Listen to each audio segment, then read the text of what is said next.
पहला सवाल संजीव शुक्ला जी आपसे ही रहेगा, क्योंकि एक बयान कांग्रेस की तरफ से आया है। बुझा हुआ कारतूस अरविंद नेताम को बता रहे हैं। ये बुझा हुआ कारतूस है क्या सर?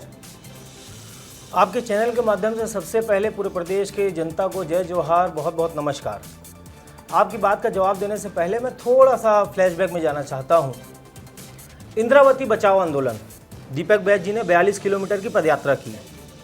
नगर नार के निजीकरण के लिए उन्होंने 22 किलोमीटर की पदयात्रा की। एनएमडीसी में मित्तल जी को काम देने के विरोध में अभी उन्होंने किरंदुल से लेकर दंतेवाड़ा तक की पदयात्रा की। हसदेव जंगल जब कट रहा था भारतीय जनता पार्टी की सरकार के संरक्षण में, उसके लिए उन्होंने रायगढ़ में जाकर के आंदोलन किया आदिवासियों के बीच में, और इस सभी आंदोलनों में स्वतः सभी आदिवासी प्रमुख रूप से शामिल हुए। तो जब ये आंदोलन आदिवासियों के हित में, उनके हक अधिकार, उनके जल जंगल जमीन के अधिकारों के लिए लड़ाई थी, ये लड़ाई जब दीपक बैज और सारे बस्तर के लोग, सारे आदिवासी लड़ रहे थे, उस समय अरविंद नेताम जी ये कार्यक्रम में शामिल क्यों नहीं हुए? अगर वो बस्तर के वाकई में शुभचिंतक हैं, आदिवासियों के हित की बात करते हैं, तो ये सारे जो मुद्दे मैंने आपको बताया जिसमें दीपक बैज जी अगुवाई कर रहे थे, इससे उन्होंने दूरी क्यों बना के रखी थी? अब उसके बाद प्रश्न ये जी, मेरा सवाल आपसे ये था, सवाल आपसे था कि बुझा हुआ कारतूस क्या है? आपने बताया दीपक बैज जी ने यहाँ पदयात्रा की, वहाँ पदयात्रा की। पदयात्रा पर भी एक दिन डिबेट रखेंगे, लेकिन सवाल का भी जवाब दीजिए। मैं आपकी बात पे ही आ रहा हूँ, वहीं आ रहा हूँ, मुद्दे पे आऊंगा। अब सवाल ये उठता है कि इतने सारे आरएसएस विचारक होने के बावजूद एक पूर्व कांग्रेस नेता को अपने कार्यक्रम में आरएसएस ने मुख्य अतिथि क्यों बनाया? क्योंकि इनको हमेशा से भले अरविंद नेताम जी को लग रहा होगा कि उनको मुख्य अतिथि बनाया गया, लेकिन एक्चुअल में उनको मोहरा बनाया जा रहा है। इसलिए जिस प्रकार से अपनी ही जाति, अपनी धर्म के अंदर में लड़ाई लगवाने के लिए, डिवाइड एंड रूल पॉलिसी को आगे बढ़ाने के लिए अपने ही लोगों की जरूरत पड़ती है। शुक्ला जी, आप उस बात का जवाब दीजिए ना।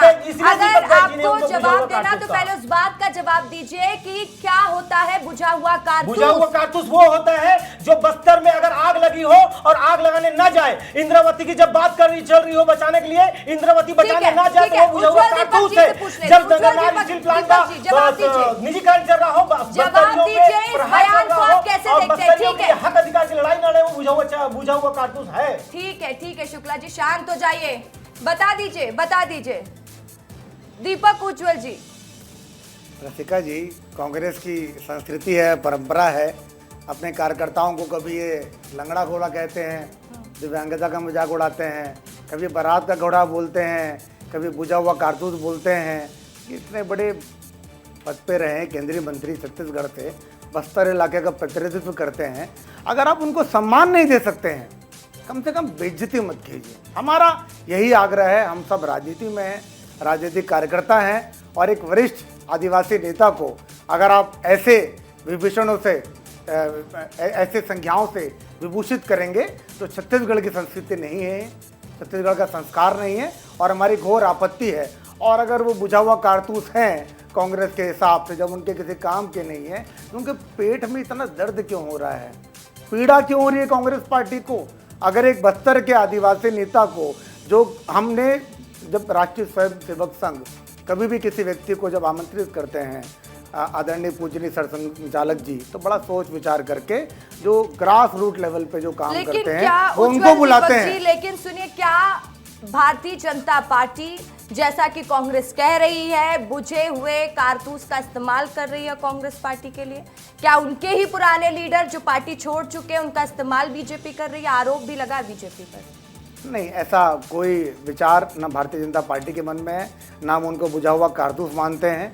बस्तर के आदिवासी क्षेत्र के बड़े नेता रहे हैं, केंद्रीय मंत्री रहे हैं, पूरे सम्मान के साथ उनको राष्ट्रीय स्वयं सेवक संघ के कार्यक्रम में बुलाया गया और पूरा सम्मान किया गया। इसमें राजनीति नहीं होनी चाहिए। इसमें राजनीति की कैसी बात है? क्या वो आदिवासी क्षेत्र का प्रतिनिधित्व नहीं करते हैं? कांग्रेस को इतना दर्द क्यों हो रहा है? मैं फिर से कहूंगा, अगर आप सम्मान नहीं दे सकते, इसका जवाब तो शुक्ला जी दे पाएंगे। शुक्ला जी, क्यों हो रहा है कांग्रेस को दर्द? कांग्रेस को दर्द नहीं हो रहा, बस कांग्रेस चिंतनीय विषय है कि पहला सवाल ये उठता है कि इतने सारे हिंदू विचारक होने के बावजूद केवल अरविंद नेताम जी को ही, जो पूर्व कांग्रेस के नेता रह चुके हैं, सांसद रह चुके हैं, मंत्री रह चुके हैं, उन्हीं को क्यों बुलाया गया। तो इसमें कहीं ना कहीं ये ऐसा लगता है जिस प्रकार से जेल से छोड़ने से पहले सशर्त जमानत दी जाती है, उसी प्रकार से इनको सशर्त बुलाया गया था।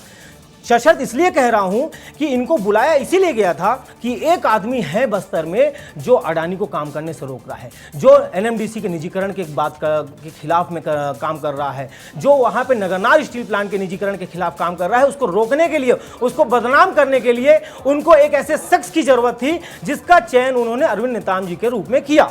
अब बात यहां पर यह है कि कौन आदमी अभी आपने मुझे कार्यक्रम में बुलाया है, मैं यहां जाके पीसी लूंगा क्या?